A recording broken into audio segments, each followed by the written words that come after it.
Hello, everybody, and thank you for joining me again here at The Good Life with Steve. I am Steve, and pop quiz tonight. Why does my joy cause people so much pain? Why does any person's joy cause another person so much pain? And that's a serious question. I think that I want to ask tonight while they're turning up the motorcycles and getting in my way. But that's all good because every time or whenever, not every time, but a lot of times when I post these videos about slowing down or finding peace or enjoying my life and simply being grateful, there are some people who seem to feel some kind of way about it. So some say I'm not being honest and I got no reason to lie. I'm too old for that. Some say that it's really not all that. You know what? If you feel that way, that's fine too. Stay where you are. It's your life. Do what you want with it. Anyway, some insist that I'm hiding the truth or, well, I don't know. But anyway, I kind of wondered why for a little while. And not because it hurts my feeling, it doesn't, but because I was just curious. Why is it that some people's happiness cause other people to be uncomfortable? And the more I thought about it, the more I began to realize that this really isn't about me. It's about something a lot bigger.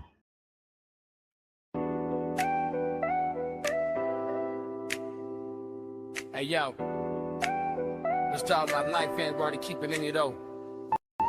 I was dying inside, America took its toll. Chasing dreams, losing love, trying to reach a goal.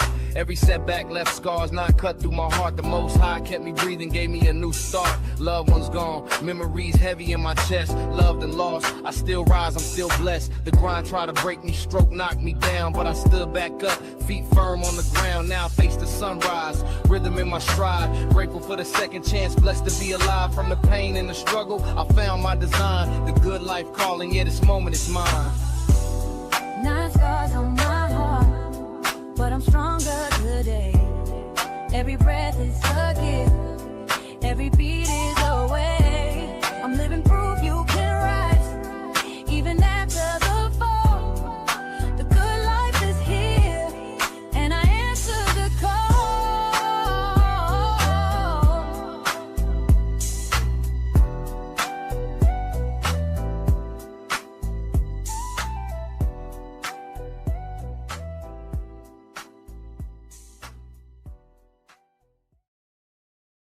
Well, they've got baggage. The truth is, a lot of people are carrying, and I don't mean to make light of it, but a lot of people are carrying burdens that they don't like to talk about, the cost of living, debt, loneliness, and broken relationships. And let me pause on this broken relationships because that's something that we carry that we feel like is in our past, but we really ought not let the sun set on that. You know what I mean? So if you can mend those fences in some kind of way, might not be a bad idea to try to do that and not let that thing just sit there because it affects you and it's going to affect you in your spirit, right? And another reason people have these political divisions, and I don't even know how people even still get involved in that so much anymore because they've already shown what that's all about. What else? Job insecurity. That's one. People are dealing with job insecurity. I think the Most High that I don't have to really worry about that so much anymore. Health concerns. Well, I do concern myself with my health right now because you know me. I got some health things going on, but we all have something. Most of us, or a lot of us anyway. But the constant pressure to do more, to achieve more, to earn more. Many people wake up in the morning and they're already dead tired, before the day begins. Not because they're lazy, but because they're just exhausted. And when you carry that much stress for so many years, it begins to change the way you see the world. You start believing that struggle is normal, and you start to believe that peace is just a temporary thing, and that whole thing about joy, you become suspicious about that, and you think that all those things are the way other people are living. You start believing that everyone ought to be carrying the same weight that you're carrying. So when you see someone like me smiling, well, when you see someone genuinely content, you part of you start to ask the questions, like what's the catch? Or you start waiting for another shoe to fall, because that just can't be the life that people are living. And if I'm being honest, I think back to how I was brought up and the environment that I was raised around. The plantation teaches us a lesson and history teaches us something very interesting. Whenever someone tries to leave a difficult situation, not everybody's going to celebrate.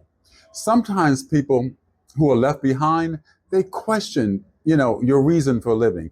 And sometimes they criticize you for doing so. Sometimes they even mock you, but it's not necessarily because they're bad people, but because the idea of leaving forces them to confront some of the things that they're already uncomfortable with, things that they don't want to have to deal with. Something like the possibility of another life actually existing. I imagine someone, well, just imagine this, someone escaping the plantation many, many years ago. And, if you look like me, you probably had those conversations with your friends and your family, but someone escaping the plantation many, many years ago, right? And the wind's blowing and I see stuff in my house. So don't, if I look away, anyway. But anyway, you would think that everybody would cheer, right? And, but others might ask, I know we used to say, or I know they used to say, right? What you gonna do with that freedom, right? Or how you gonna survive without the massa? Or where you think you going? That's what people end up saying. And that's how we would characterize those words back in the day. And it's not because that people didn't think that freedom was valuable, but because the plantation was all that they really knew, and that's where some of these people are. And human beings, we have a tendency to defend what's familiar, even when that thing that's familiar is causing us great misery. With that, I think what we end up doing is building our own personal matrix. You know what I mean? Well, if you don't, here we go. So, before I go too far, let me say this, okay? I'm not saying that America is a plantation, but that argument could be made, and that's for another video. And I'm not going to sit here and tell you that everyone should pack their bags and move overseas. That would be irresponsible. And I'm not going to say that one country is necessarily better than another. That's a decision everybody has to make for themselves. But what I am saying is that for all of us, we can be trapped inside of a system of routines and expectations and beliefs that no longer even serve us. Sometimes the matrix isn't physical. Sometimes it's mental. Sometimes it's emotional. Sometimes it's the belief that life has been too hard or that life has to be hard all the time. I think that's how some people feel, because if you're not having a hard time, then something, you're lying about what you're doing. And I'm not sitting here and telling you that every day is easy here, but it's easier. And that's where I am. But sometimes it's the belief that happiness belongs to other people. Okay. Some people think that, they can be happy, but we can't.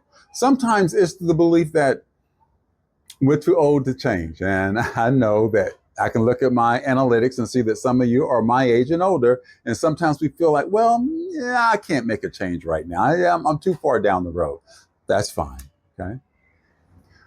Let's see. Oh, maybe we're thinking it's too late to start over. And I see even young people in their 20s, 30s, and 40s. And 40s is young as far as I'm concerned. We start thinking that, you know what, I'm on this road and, I'm not making any changes. That's fine. Or maybe we think that we're too far behind, that we can't really start anything different right now because we got to catch up. I get that too. But that's the real matrix that we put ourselves in. And most people don't even realize that they're living in it. When I look at my own journey, for me, finding peace didn't begin with when I moved to the Dominican Republic. Some might think that it did, but no, that's not where it began. It began when I started asking different questions. Like, what do I actually want? Or what kind of life feels authentic to me? Or what really brings me joy? But this is a tough one that everybody has to ask and answer for themselves. What am I willing to give up in order to gain peace. Huh.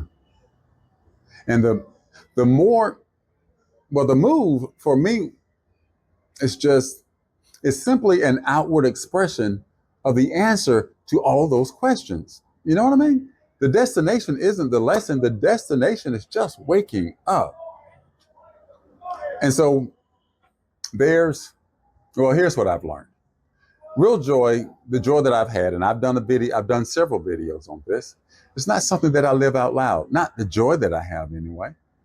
It isn't showing off, and it isn't trying to prove anything to anyone. I mean, if I'm trying to show off or prove anything to anyone, I wouldn't be here talking about how I can live on, just Social Security. I'd be trying to flex and show you that I'm spending $5,000 a month on just rent and another $10,000 on everything else, and I'll be out, making it rain. I'm not doing that.